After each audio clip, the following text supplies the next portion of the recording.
Aujourd'hui, dans cette vidéo, nous allons voir les quelques positions. En tout cas, je ne sais pas encore ça sera combien de positions, mais on va pas voir les positions pour un petit outil. Oui, ton mari a un petit outil, pas de panique. Oui, il y a des positions adaptées qui vont vous permettre de jouir vous deux. Oui, c'est important. Hein? C'est vrai que la taille ne compte pas. Vous savez, il y a des larves qu'il faut faire sur la femme. Et ensuite, au niveau de la taille, il faut bien choisir seulement vos positions. Oui, je suis Laetitia, coach en relation amoureuse.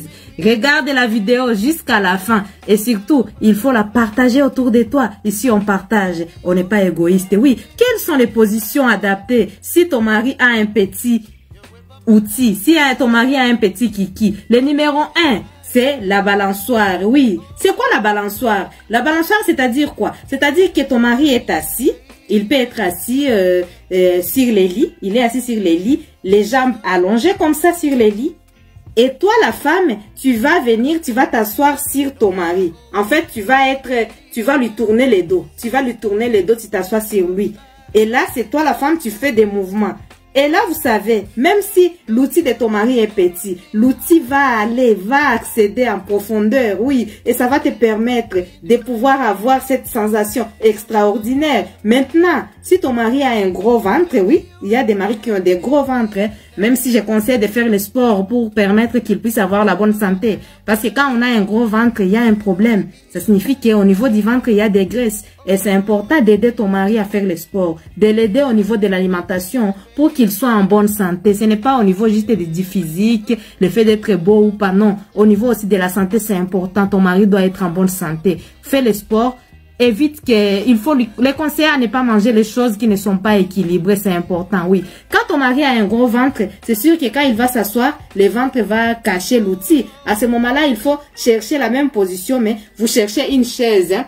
Au lieu de s'asseoir sur les lits, il peut chercher une chaise qui est genre ma chaise là où je suis assise, la chaise qui peut être réglable, vous la réglez comme ça, vous voyez comme je suis en train de régler.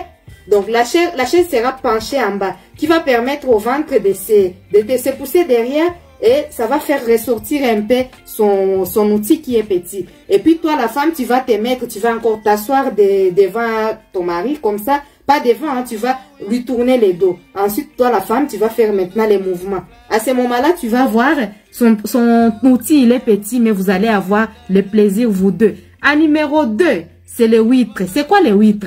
La femme va s'allonger sur les dos.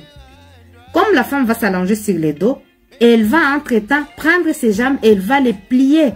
En pliant ses jambes, ses genoux peuvent arriver peut-être vers les épaules de son mari. À ce moment-là, le mari va venir, il va faire accéder son outil, soit il va appuyer sur des deux côtés sur les lits ou au salon, peu importe. Hein. Encore une fois, les rapports peuvent se faire partout. Et arrêtez de penser que c'est seulement dans la chambre, non.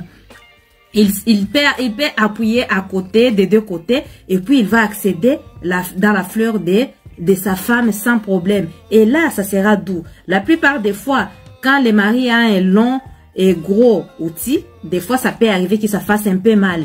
Mais quand le mari a un petit outil, c'est génial quoi, c'est des sensations extraordinaires. Vous allez essayer, vous avez bien compris, hein? La femme est allongée sur les dos, elle plie ses jambes à fond et ses jambes quand elle les plie, ça peut arriver vers les épaules de son mari. Le mari se met au-dessus et puis le mari fait l'affaire et ça sera génial pour les deux partenaires. À numéro 3, ça sera la levrette. Je vous ai déjà expliqué plusieurs fois ici. Mais il y a plusieurs femmes qui disent que non, des fois la levrette, ça fait mal. Oui, des fois surtout s'il n'y a pas eu de préliminaires, ça peut faire mal, oui. Et surtout si le mari a un long et gros outil. Ça aussi, ça peut faire mal. Mais la précision que je vais donner ici par rapport à la levrette qu'il faut faire, parce qu'il y a deux sortes.